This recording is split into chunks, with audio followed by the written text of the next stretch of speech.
Mayong adlaw katawhan sa Dios sa Archdiocese sa Osamis. Akong tibaya sa mga mag-uuma ug mga mananagat, sa mga street sweepers, sa ato nga mga sikat-sikat drivers, sa ato nga mga tricycle drivers. Ako din pahibalo kining atong hangyoon nga atong yung i-implement ang balaod bahin sa mga slow moving vehicles. Murag wala naman ni gi-observe kaya ang mga tricycles mubabag naman sa mga fast moving vehicles dinhi sa atong dakbayan sa Osamis. Nya murag di wala na pud kaayo gi-observe ang ato nga mga kining pagparking sa ato nga mga sakyanan. Busa akong hangyoon ang atong mga kapulisan sa mga traffic enforcers nga atong ibalik aron hapsay o limpyo o orderly gyud ang ato nga kining ato nga dakbayan.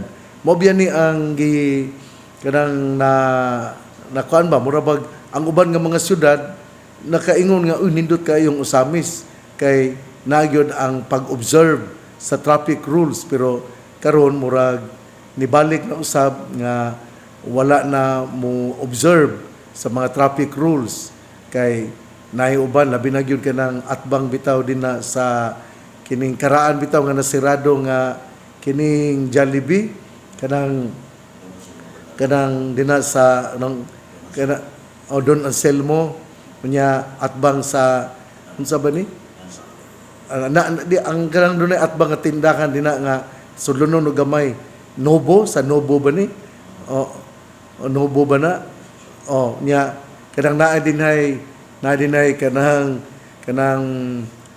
land bank ug uban pa nya na di Mercury na gyud maghuot gyud na di ang sakyanan tungod kay dili man magtarong og parking na di na ang land bank ang First Valley Bank nya na po ang Pure Gold ganang dapit din ha sa Pure Gold hangtod na labi na gyud din sa land bank din sa Mercury din sa Don Anselmo Bernard Avenue. Mauna nga ako hangyo ng mga traffic enforcers nga di lang sila ngadto sa eskina dapit sa Shikis dito dapita mo ari po sila mo dulhog pud sila kining duol sa kining Mercury diri sa First Valley Bank o dina sa Pure Gold kay probida samog jud ang traffic dina kay dili man magtinarong og parking ang ato nga mga behikulo ang nagdrive sa behikulo. Taas na kaya akong sultian na ako lang ang hangyo sa atong mga traffic enforcers o ato pod nga sugdan og badlong ang mga tricycle nga dili ba mo adto silang lugar nga slow moving vehicle. Ako din birthday greetings, belated birthday greetings ngadto ni Father Ruben Lustre nga gisaulog siyang birthday kagahapon Domingo Enero 25 ug ugma Enero 27 mao ang usab ang birthday ni Father Rolly Lagada ug mausab kana ang ato nga pagsaulog sa opening ceremony sa ato nga pagka 75 katuig pagka lokal nga simbahan. Ako ring birthday greetings usab ngadto ni Benny Tabamo karong karong adlaw 26 ug ugma uban sa ako pong advance birthday greetings ngadto ni Sister Maricho Hermoso o ugma gyapon akong usbon ang ako nga advance birthday greetings ngadto ni Father Rolly Lagada ang kura paroko dinha sa St. John the Baptist Parish sa Jimenez o Misamis Occidental. O ang atong ebanghelyo karon atong kutloon sumala sa ebanghelyo ni San Lucas. Human niini gipili sa Ginoo ang labing kapid-ag duha ka lalaki. Gipadala sila sa tinagurha aron mag-una kaniya ngadto sa tagsa-tagsa ka lungsod ug dapit nga iyang adtuan. Miingon siya kanila, ang anihon daghan, apan jutay ra ang mga ngani. Busa pagampo kamo sa tag-iya sa anihon aron magpadala siya dugan pang mamumuo nga muanhi niini. Lakaw ang muani niini. Lakaw kamo, nagpadala ako kaninyo sama sa mga nating karniro ngadto sa mga lobo. Ayaw pagdala og puntil ni sudlanan sa limos, ni sandalyas. Ayaw kamo paghunong aron paghimamat kang bisan kinsa dinha sa dalan. Bisan diing balaya kamo moabot, unahan ninyo pag-ingon ang panagdait maania nining balaya. Kung didto may nagpuyo nga mahigugmaon sa pakigdait, ibilin kaniya ang iyang yukbo, ang inyong yukbo sa pakigdait. Kung wala, bakwia ang inyong yukbo sa pakigdait. Pabilin kamo niadtong balaya, ug kaon ug inom sa ilang idalit kaninyo. Kay ang mamumuo, angay gayod nga suhulan. Ayaw pagbalhin-balhin gikan sa usa ka balay ngadto sa lain. Kung moadto kamo sa usa ka lungsod ug dawaton kamo nila, kaon sa idalit kaninyo. Ayuha ang mga masakiton niadtong lungsura ug sultihi ang mga tao didto nga hapit na moabot kanila ang paghari sa Dios.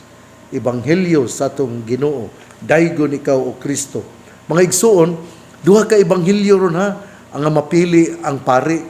Pwede nga iyang basahon ang Lucas 10 bersikulo 1 hangtod sa 9 o pwede usab nga iyang basahon para karong adlaw ang ebanghelyo ni San Marcos kapitulo 3 bersikulo 22 hangtod sa 30. O ang atong gipili karon mao ang Lucas 10 bersikulo 1 hangtod sa 9. Sa ako nang gikaingon, nining adlaw dunay two options nga basahon sa ebanghelyo. Ang kang Marcos kapitulo 3 bersikulo 22 hangtod sa 30 or kang San Lucas kapitulo 10 bersikulo 1 hangtod sa 9. Ang atong gipili mao ang ebanghelyo ni San Lucas kapitulo 10 bersikulo 1 hangtod sa 9. Ug gasugod kini nga ang atong Ginoo mipadala sa 72 ka mga disipulo ug iyang gipalakaw nga tagtinagurha aron mo sabwag sa maayong balita. Ug iya silang giingnan nga ang anihon daghan apan jutay ra ang mga ngani. Busa pag-ampo kamo sa tag-iya sa anihon aron magpadala siya dugang pang mamumuo nga moani niini. Unya gipasabot gyud ni dinhi nga hangtod karon kining mao nga kasinatian mao gyapon ang ato nga nasinati nga bisan unsaon gamay ra gyud ang mudala sa pulong sa Dios. Daktor pagkasulti ang akong giistorya niini mao ang mga pari o mga madre nga hangtod karon gamay lang gyapon ang gusto nga magpari, gusto nga magmadre. Unya mao nga ang atong Ginoo miauhag sa mga katawhan nga moampo aron daghan ang mo dawat sa responsibilidad sa pagka disipulo nga mao'y mudala sa pulong sa Dios. Importante gyud kayo ang pag-ampo. Gani ako nalipay man ang ato karon nga seminaryo dinha sa St. John Paul II College Seminary, doon naman tayo 38 ka mga seminarista. O atong una, doon na lamay 12, doon na lamay 15. Pero niining tuiga, school year 2025-2026, ang ato nga mga seminarista, 38. O posible nga karong school year 2026-2027, moabot kini og mga 45. Kay daghan magkaayo usab ang mi-apply ang buot nga mo sulod sa seminaryo. Pero gihimo man nato ang usa ka screening diin naa ang examination. Pero importante kaayo nga ang bata gusto gyud nga magpari. Busa ang atong ebanghelyo miaghat sa atong Ginoo. Ang atong Ginoo miaghat sa mga katawhan nga magampo sila aron daghan ang mamumuo nga muani, aron daghan ang mamahimo nga disipulo sa atong Ginoo. Busa pagampo kamo sa tag-iya sa anihon aron magpadala siya dugang pang mamumuo nga muani niini. Busa ang pag-ampo importante jud kaayo, the role of prayer, in order that those in the seminary will continue to be loyal and also continue to adhere and continue to offer their life to become a priest, aron ang ato nga simbahan dili gayud kahutdan o mga pari. Kunya mingon pag yun ang atong Ginoo. Ingon siya, lakaw kamo, nagpadala ako kaninyo nga sama sa mga nating karnero ngadto sa mga lobo. Kini lisod yun ni kaayo, no? Nga murabag ang atong Ginoo nagpahinumdum nga kamo nga mga magpari, kamo nga gipadala, kamo mao ang mga nating karnero, pero muadto kamo sa lugar di anaa usab ang mga lobo. Ipasabot nga do nagyud mo atake nimo sama sa lobo, kada bang do na pay mudaot nimo sa imong nga maayo nga intensyon pagdala sa pulong sa Dios. Sanglit kita tao ra man punta, do na patay mga kasaypanan, unya ang daghan po kayong mga tao nga mo daot kanimo. Hinaot nga kining istoryahan lang tingali, unya dili lang ipakuyanap ang dautan nga istorya batok sa atong mga kaparian, kay dili man na maayo. Usbon ko, anaa ang pag-ampo, pero anaa usab ang warning gikan sa atong Ginoo alang sa mga gusto nga magpari, nga sila gipadala sama sa mga nating karnero, apan kinahanglan nga sila mahinumdum nga gipadala sila taliwala usab sa mga lobo. Ang lobo mao ang mudaot, mupatay, ang kunis-kunis.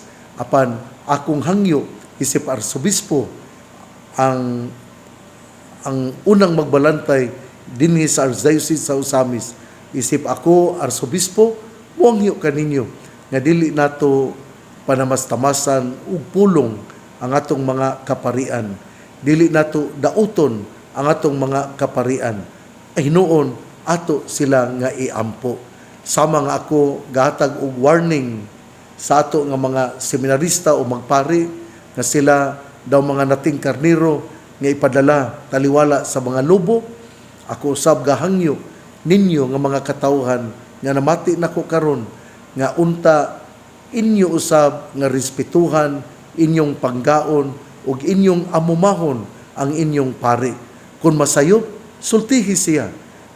Kung dili siya mamati, sultihi ako, kay ako ang musulti kaniya kung unsay mga maayo nga buhaton aron ang katawhan kontento sa atong pagpang-alagad.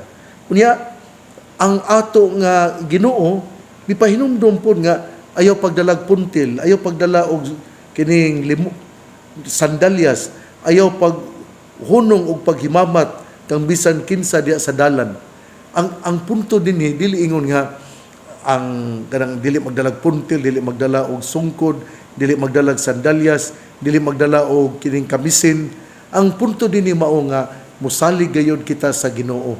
Ang mamumuo, ang gipadala sa simbahan, kinahanglan musalig sa Ginoo nga siya tabangan gayud o dili siya makabsan sa mga butang nga angay niya nga pagagamiton. Laktod nga pagasulti, kining ang pari pinangga mo yun sa mga tao. Wala may pari gani nga namatay tungod kay gigutom. Ang pari namatay noon tungod kay kining na high blood o kining na heart attack. Mao na nga kining ato yung hinumduman nga pinangga gyud ang atong mga kaparian. Ako pong i-assure ninyo ha, nga ang mga kaparian sa Archdiocese sa Osamis, mga buutan o mga matinabangon. Ako mudupag ko sa atong mga kaparian. Matinabangon ang atong mga kaparian, kung dunay mangayo nga iyang isig kapari, tabangan yun na dayon sa ato nga mga kaparian. Magtinabangay, maghatag yun dayon og kining pipila ka pesos alang sa pagtabang sa ato nga igsuon nga pari. Muna nga swerte kaayo ang Misamis Occidental nga matinabangon ang atong mga kaparian. Ako nalipay kaayo sa atong mga kaparian tungod kay sila matinabangon ug sila usab mas sinugtanon isip ako ilang arsobispo dinhi sa Archdiocese sa Osamis. Ug usbon ko ha, ang atong Ginoo mihangyo sa katawhan nga muampo aron padad-an og mga mamumuo. Ug nya sa dayon samtang siya mihangyo sa katawhan nga muampo, ang iya na pong panghuna-huna didto na usab sa mga mamumuo ug iyang giingnan nga ako nagpadala kaninyo sama sa nating karnero o gipadala kamo taliwala sa mga lubo. Unya iya pud yung giingnan nga kung mulakaw mo sa inyo unyang paglakaw ayaw pagdalag puntil ni sudlanan sa limos ni sandalyas. Ayaw ko mo paghunong aron paghimamat kang bisan kinsa diya sa dalan. Nya bisan asa kamong balaya pabilin kamo dinha. Pero sa dili pa kamo mo pabilin, musaka kamo sa balay, inyo yung dadon ang kalinaw. Kung adunay tao nga mo dawat sa maong kalinaw, ibilin ang maong kalinaw. Nindot kaayo no ang paymangno sa tong Ginoo nga musalig kaniya ug dadon ang pulong sa kalinaw ug mao man kini ang atong gipangayo. Nindot yun kaayo kung magpuyo tag kalinaw. Yoy sagabal sa tong kinabuhi. Nindot kaayo ang dagan sa tong kinabuhi kung anaa ang kalinaw. Unya ang mga disipulo gipahinumduman pud nga kining dili mamili og balay. Mahitabo manggod nga naamang gyapon ang pagkatawhanon, mamili man gyud og kining nang dato-dato pud ba nagingnan nga ang atong ebanghelyo karon mingon nga ayaw pamili og balay. Pero kung sila dili mudawat sa kalinaw, biyaya ang maong balay. Nga kwaon po nimo ang kalinaw. Nga niingon pa gyud nga kining ang mukaon sa unsay idalit pero kinahanglan ampuan pud na labi na kung dunay magbinuang sa pagkaon kung imo ka ng ampuan mawala man yun ang dautan ana.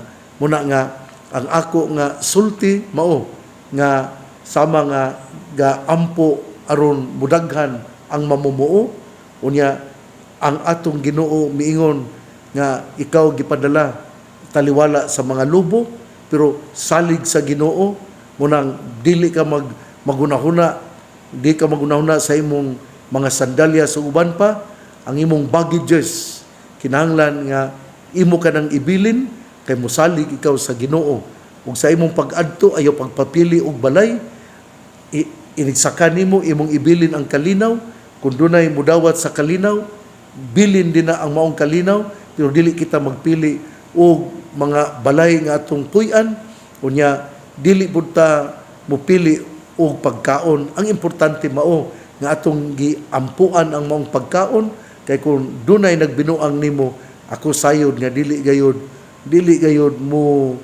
mo saril ang ilang nga mga binuang kay imo man yun nga giampuan mo nga giingnan pud nga ayuha ang mga masakiton o sultihi sila nga hapit na maghari ang Dios.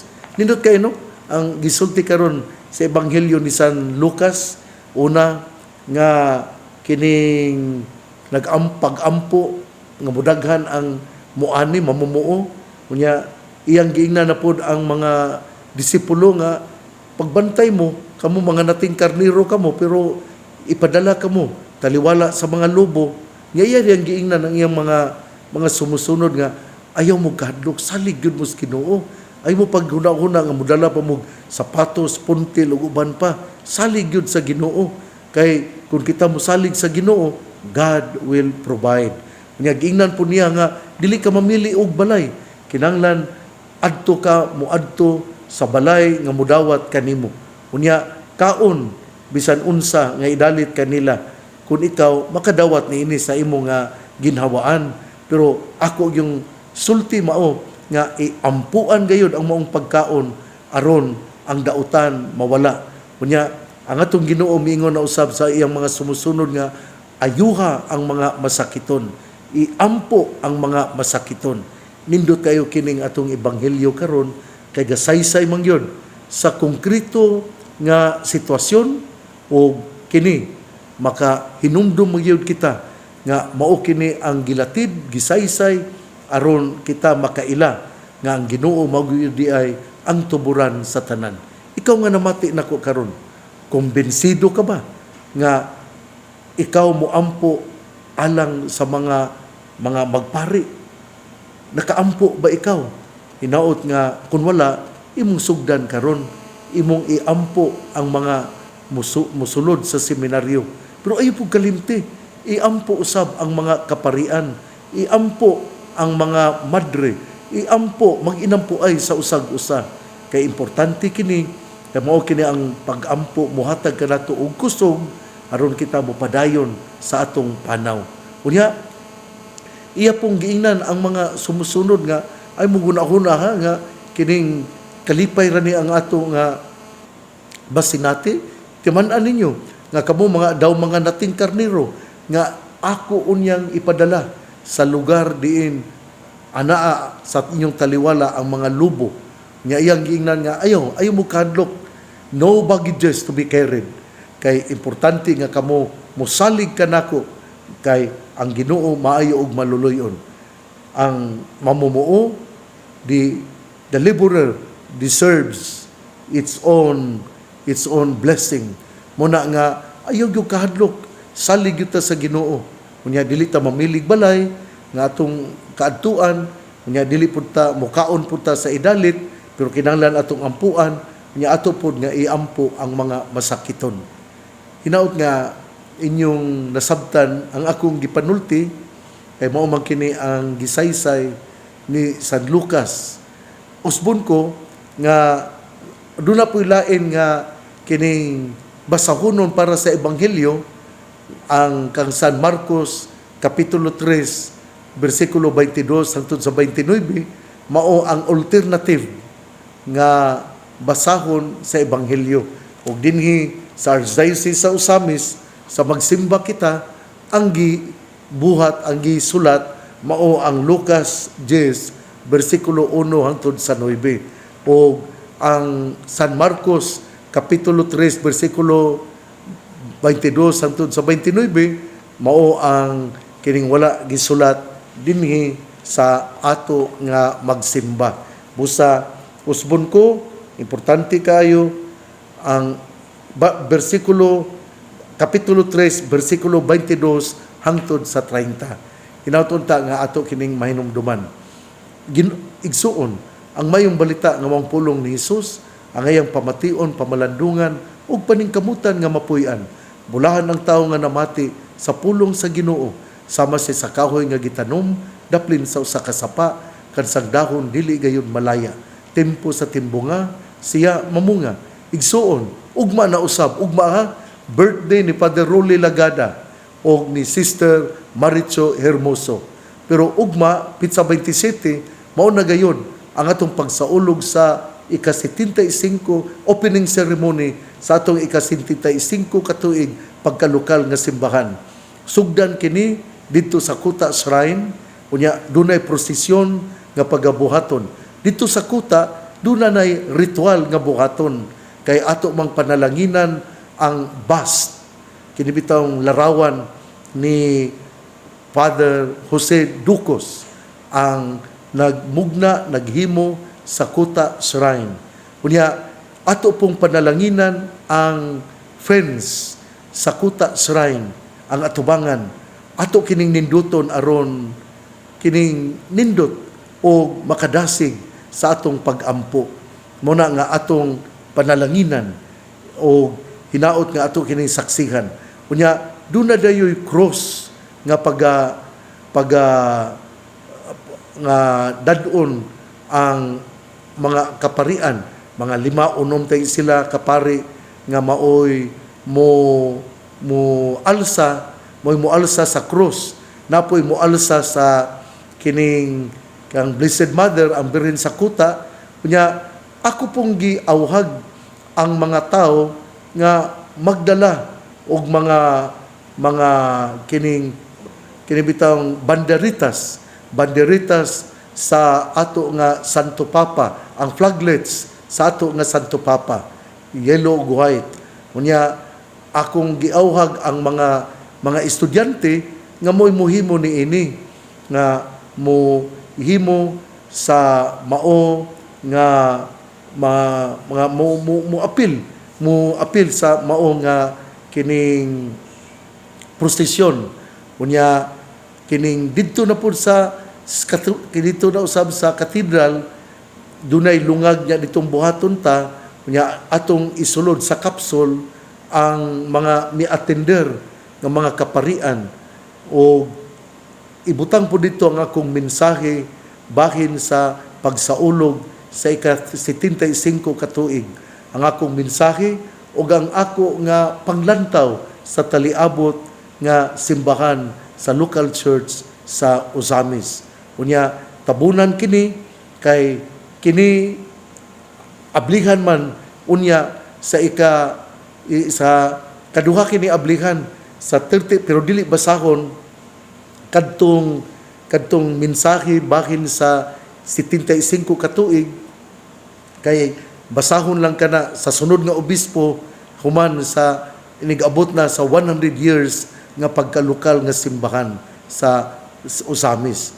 Unya adto po dito ilista po dito ang mga pari nga miapil sa mao nga prosesyon mo sa kuan kini sa to pa 2026, 2025, ablihon day kini sa 2051. 2051 kung buhi pa kamo, iampo ninyo kami labi na kay kanang inihap na lang ang among mga adlaw.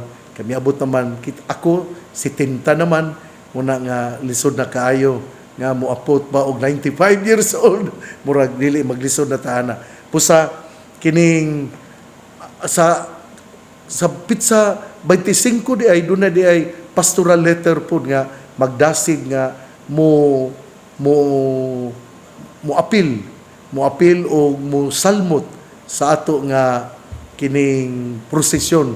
Musa kung pwede unta doon natin mo padala og mga representatives ang ato nga mga Lasal Brothers aron sa mga estudyante nga musalmot mo apil. I ask the Lasal Brothers to send representatives to join the procession in commemoration of the 75th anniversary as a local church of Ozamis. I hope they can send representatives kay importante man ni kaayo dili man lang ni amo nga kasaulugan kundi kasaulugan kini sa ato nga mga batan-on labi na gayud aron sila makasaksi ug sila ang makasulti sa nahitabo sa 2026 sa atong pagsaulog sa opening ceremony sa Diamond Jubilee sa ato nga pagka-lokal nga simbahan dinhi sa Ozamis. Ang pangaliya sa mahal nga Birhen Maria nga gisangpit sa mga misamisnon nga Birhen sa Kuta, ang Ginoo magapanalangin kanatong tanan. Sa ngalan samahan sa Anak ug sa Espiritu Santo. Amen. Padayon kita sa pag-ampo, mag-inampuay kita sa usag-usa, ug ako gihapon nga balikon nga ugma Pitsa 27 mao na gayud ang ato nga kasaulugan sa opening ceremony sa ika-75 katuig nga pagka-lokal nga simbahan. Ang yuon ako ang tanan, labi na gayud ang dina sa DXDD, tingali nindo tingali nga ang mga kining mga nagtrabaho dina sa DXDD mo apil usab. Ako pong hangyoon si Father Jason nga musulat o mga kining invitation alang sa mga madre sa Missionary Sisters of Our Lady of the Triumph of the Cross, mga madre sa St. Joseph the Workers o mga madre sa Mercy Sisters, ingon usab sa mga eskwelahan aron ila usab nga magpadala usab sila og mga representatives aron maanindot gayud ang kasaulugan. Pusa Father Jason, hangyoon ko ikaw nga musulat og invitation sa Misamis University, sa MIT, sa LaSalle University, sa School o ingon man usab ngadto ni Dr. Marty Imperio nga muawhag usab nga muapil sa mao nga kasaulugan. Kini kung kasaulugan gud kuan mo gud kayo ni kanabang unique kini in as much as this is a preparation for the 75th anniversary. Kaya atong 75th anniversary ato mangyod nga sa ulugon karong November 9, 10, 11, 12. Pero kining 75th anniversary, doon na po tayo ilubong nga mga mensahe nga pagabasahon unya sa 100 years inigabli na usab sa ato nga Holy Door. Amo mining ibutang sa pagsira sa Holy Door, adto po nato ibutang ang mga pari nga mi-attend sa 75th anniversary o inguman usab ang mensahe nako sa 75 katuig nga pagkalukal nga simbahan ug ang akong panglantaw sa taliabot nga 100 years sa ato nga Archdiocese sa Osamis. Hinaot nga magtinabangay kita, hinaot nga mga eskwelahan mutabang aron atong mahatagan ug pagtagad ang values, ang shaping of values sa ato nga mga batan-on nga atong ipatukma sa panghunahuna sa atong Ginoo. Padayon kita nga mag-inampuay usbon ko kay ang pag-ampo mo may mulig-on kanato sa atong pagpanaw padulong sa gingharian sa langit. God bless. See you tomorrow for the opening ceremony of the 75th anniversary of the local church of Osamis. Mabuhay tayong lahat.